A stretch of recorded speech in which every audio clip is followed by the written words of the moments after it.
कक्षा 10 विज्ञान जीव जनन कैसे करते हैं पाठ के अंतर्गत बच्चों आज का हमारा टॉपिक है एसेक्सुअल रिप्रोडक्शन या अलैंगिक जनन। बच्चों अलैंगिक जनन की डेफिनेशन हमने पिछले वीडियो में पढ़ी थी। अलैंगिक जनन में संतानोत्पत्ति सिंगल पेरेंट्स के द्वारा होती है, इसको आप जानते हैं। इसमें गैमीट्स का फ्यूजन नहीं होता है। एकल जीव के द्वारा संतानोत्पत्ति होगी और गैमीट्स का फ्यूजन नहीं होगा, निषेचन क्रिया नहीं होगी और क्रोमोसोम की संख्या समान रहती है। बच्चों जो अलैंगिक जनन है वह विभिन्न प्रकार का होता है, जिसके बारे में आपकी पुस्तक में भी दिया हुआ है। पहला है द्विखंडन, दूसरा बहुखंडन, पुनरुद्भवन, मुकुलन, बीजाणु जनन और कायिक जनन। कायिक जनन जो है मोस्टली पेड़ पौधों में होगा। बच्चों अब हम देखते हैं पहला अलैंगिक जनन है द्विखंडन। द्विखंडन में हमने अमीबा का एग्जाम्पल यहां पर लिया हुआ है। अमीबा एक कोश की जीव है। जितने भी सरल संरचना वाले जीव होंगे बच्चों उसमें अलैंगिक जनन पाया जाएगा या अलैंगिक जनन के विभिन्न प्रकार के द्वारा उसमें जनन होगा।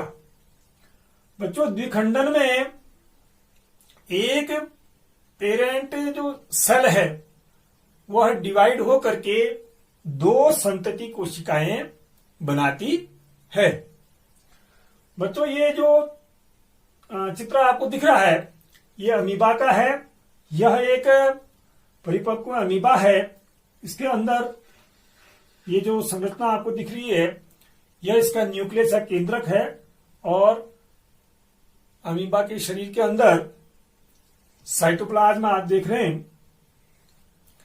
बच्चों जब भी अमीबा में द्विखंडन द्वारा रिप्रोडक्शन होगा तो जो मेजर सेल है, पेरेंट सेल है, उसमें डिवीजन होना शुरू होगा और इस डिवीजन के द्वारा ही डॉटर सेल निर्मित होगी।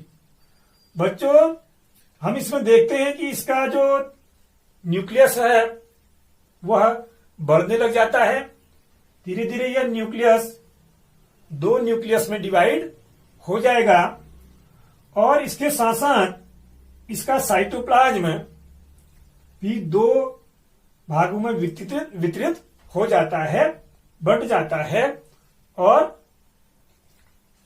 इसी के समान दो पुत्री कोशिकाएं निर्मित हो जाती। बच्चों जो डिवीजन की क्रिया है, जो न्यूक्लियस बनने की क्रिया है या जो इसका जेनेटिक मटेरियल है उसमें रिप्लिकेशन की क्रिया है।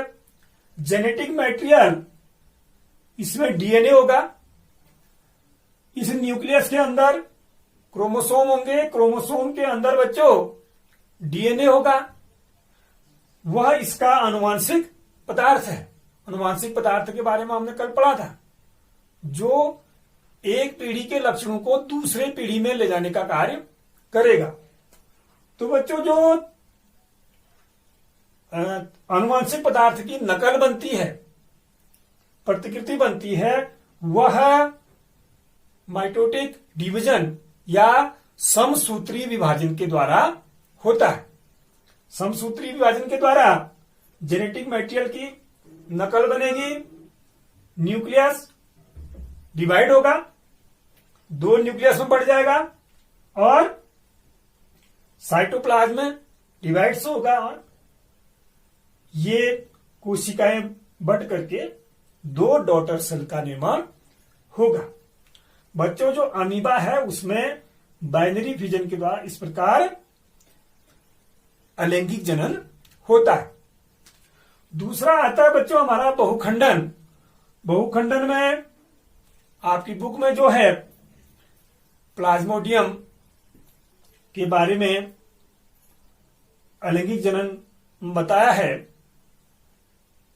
और आपके परीक्षा में प्रश्न भी पूछा जाता है, द्विखंडन और बहुखंडन में अंतर कीजिए। द्विखंडन की क्रिया बच्चों अनुकूल परिस्थिति में होती है। द्विखंडन की प्रक्रिया अनुकूल परिस्थिति में होती है, बहुखंडन की प्रक्रिया प्रतिकूल परिस्थिति में होती है। बच्चों जो द्विखंडन है उसमें पेरेंट सेल जो है 2 डॉटर सेल में डिवाइड होगा। बहुखंडन में हम देखेंगे जो पेरेंट सेल है वह 2 से अधिक डॉटर सेल में डिवाइड हो जाता है। तीसरा अंतर होगा बच्चों, जैसे आप अमीबा में एसेक्सुअल रिप्रोडक्शन या बाइनरी डिफिजन देख रहे हैं, तो इसमें जो साइटोप्लाज्म है वह 2 बराबर भागों में बढ़ गया। लेकिन जो बहुखंडन होगा उसमें 2 से अधिक केंद्रक बनेंगे और उनमें थोड़ा थोड़ा जो है साइटोप्लाज्म वितरित होता है। तो बच्चों बहुखंडन में हम जो मल्टीपल फ्यूजन है उसमें हम प्लाज्मोडियम के बारे में पढ़ते हैं। तो जो इसमें एसेक्सुअल रिप्रोडक्शन की प्रक्रिया है बच्चों वह प्रतिकूल परिस्थिति में होती है, जैसे मैंने आपको बताया। तो यह जीव जो है अत्यधिक शीत या अत्यधिक ताप से बचने के लिए अपने चारों ओर एक आवरण तैयार कर लेता है। इस आवरण को हम कहते हैं सिस्ट। ये सेल होगी, इसके अंदर न्यूक्लियस रहेगा, केंद्रक रहेगा और इसमें साइटोप्लाज्म होगा। तो यह साइटोप्लाज्म यह केंद्रक डिवाइड हो जाएगा और एक केंद्रक से बहुत सारे केंद्रकों का निर्माण हो जाएगा और उसमें साइटोप्लाज्म का भी डिवीजन होगा। तो इस प्रकार से एक प्लाज्मोडियम से अनेक प्लाज्मोडियम का निर्माण हो जाता है। तो बच्चों ये हमारे द्विखंडन और बहुखंडन में अंतर भी हम इसको समझ सकते हैं। तो पहला अंतर हो गया कि ये जो क्रिया है द्विखंडन की वह अनुकूल परिस्थिति में होगी, बहुखंडन प्रतिकूल परिस्थिति में होगी। द्विखंडन में एक पेरेंट सेल से केवल 2 कोशिकाएं बनेंगी और बहुखंडन में आप देखेंगे बच्चों कि एक ही पेरेंट सेल से एक ही प्लाज्मोडियम से अनेक उत्तरी प्लाज्मोडियम का निर्माण हो जाएगा। इस प्रकार एक ही प्लाज्मोडियम से बहुत सारे प्लाज्मोडियम बन जाते हैं। द्विखंडन में जो साइटोप्लाज्म है 2 बराबर भागों में बटेगा और बहुखंडन में जो साइटोप्लाज्म है बच्चों वो बहुत सारे भागों में बढ़ जाता है।